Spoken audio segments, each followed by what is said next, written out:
Hey, comment vous allez? Ça fait un bon moment, hein.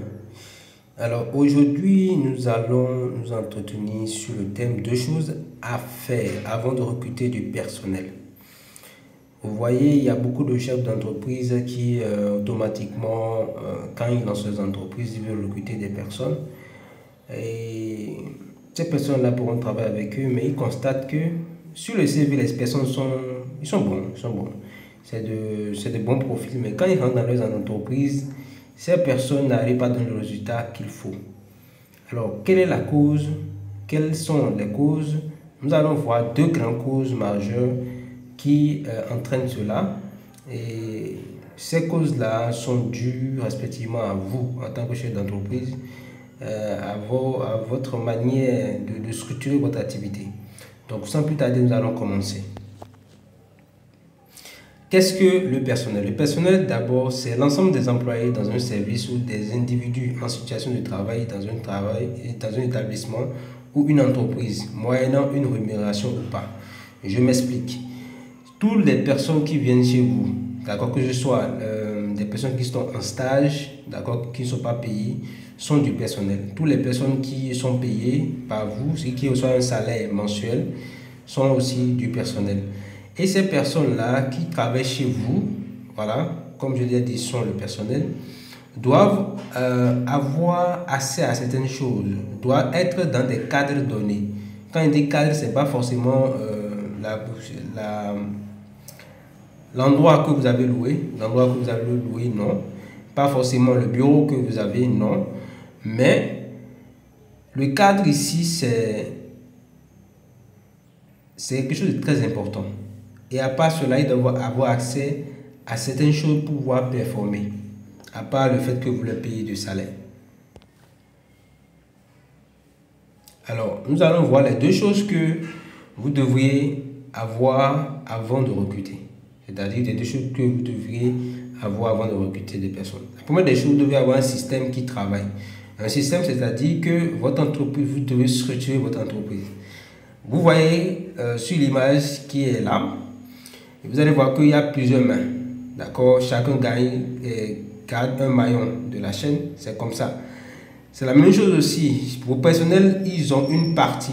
Quand vous prenez votre entreprise, c'est un ensemble de systèmes. Quand vous prenez votre entreprise, c'est un ensemble de systèmes dans laquelle il y a, dans l'entreprise là, il y a un sous-ensemble de systèmes. D'accord? Géré par des personnes. D'accord? Dans le but de pouvoir accomplir une action donnée pour pouvoir favoriser l'ensemble du système. Donc, en tant que chef d'entreprise, vous devez structurer votre système. Avant que des personnes vous rejoignent, vous devez déterminer les différentes personnes dont vous aurez besoin pour pouvoir faire travailler l'entreprise quand vous ne serez pas là. Même quand vous serez peut-être en congé, même quand vous allez voyager, quelles sont les personnes dont vous aurez besoin pour pouvoir faire travailler l'entreprise sans votre présence. D'accord? C'est les questions essentielles que vous devez vous poser. Donc, les systèmes à mettre en place dépendent du type d'entreprise. Ça dépend du type d'entreprise que vous avez. Et c'est des questions qu'on doit vous poser. C'est vrai qu'il y a un schéma standard qui existe, mais le schéma standard, comme vous le savez, doit être personnifié, spécifié d'une manière où cela pourra répondre à votre business. D'accord? Donc, vous devez, en tant que chef d'entreprise, structurer votre activité. D'accord? C'est la première des choses que vous devez faire. Pourquoi? La raison est assez simple. Quand vous allez structurer votre activité, c'est-à-dire avoir un système en place, l'avantage que vous aurez, c'est d'abord, votre équipe sera plus renforcée. Ils seront plus performants. L'autre chose, la qualité du service sera au top. D'accord? Et la cohérence, c'est-à-dire les actions seront les mêmes pratiquement et seront comprises par l'ensemble de ceux-là qui pilotent votre système. D'accord? C'est comme, pour donner un exemple, votre entreprise c'est comme une voiture. Donc il faudrait que celui qui va conduire votre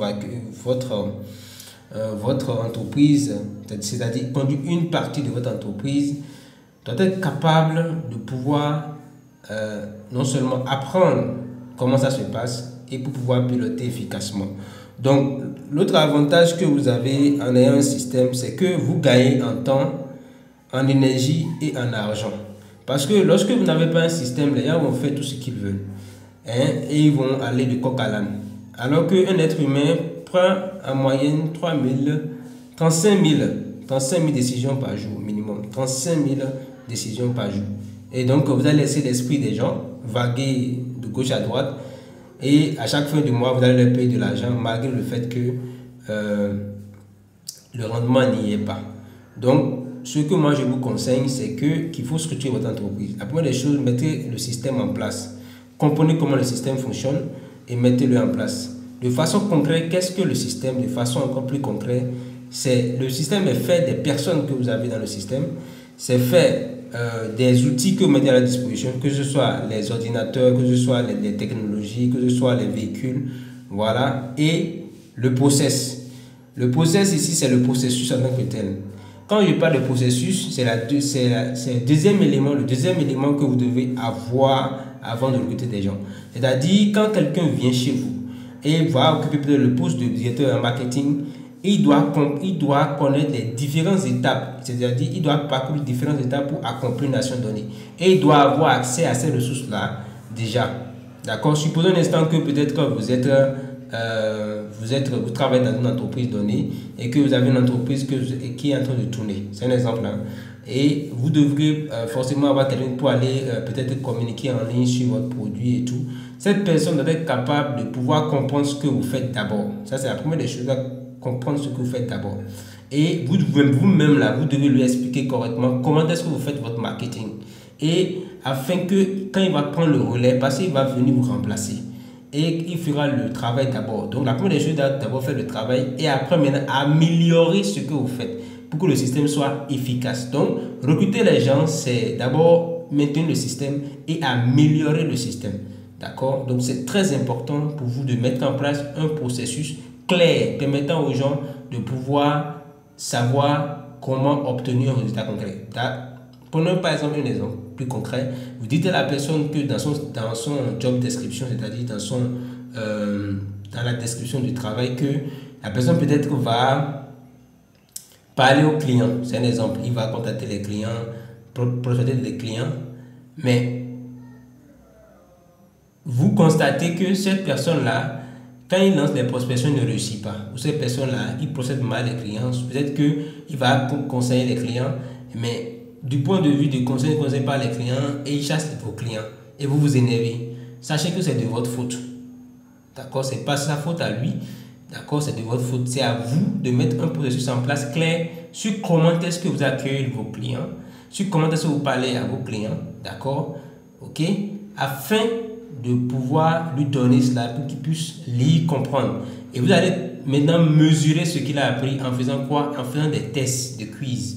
C'est-à-dire sur des papiers que vous pouvez faire, ou soit vous pouvez faire des tests de quiz en utilisant des formulaires numériques comme Google Form, afin de vous assurer qu'il a bien compris comment on exécute chaque tâche avant de le laisser piloter ce côté-là du système. Sinon, vous allez finir par vous énerver pour rien et vous allez gaspiller du temps, de l'argent et de l'énergie en vain. Et c'était Aurélien Lagossadou, c'était pour vous informer, vous édifier et vous orienter vers le sommet. À bientôt.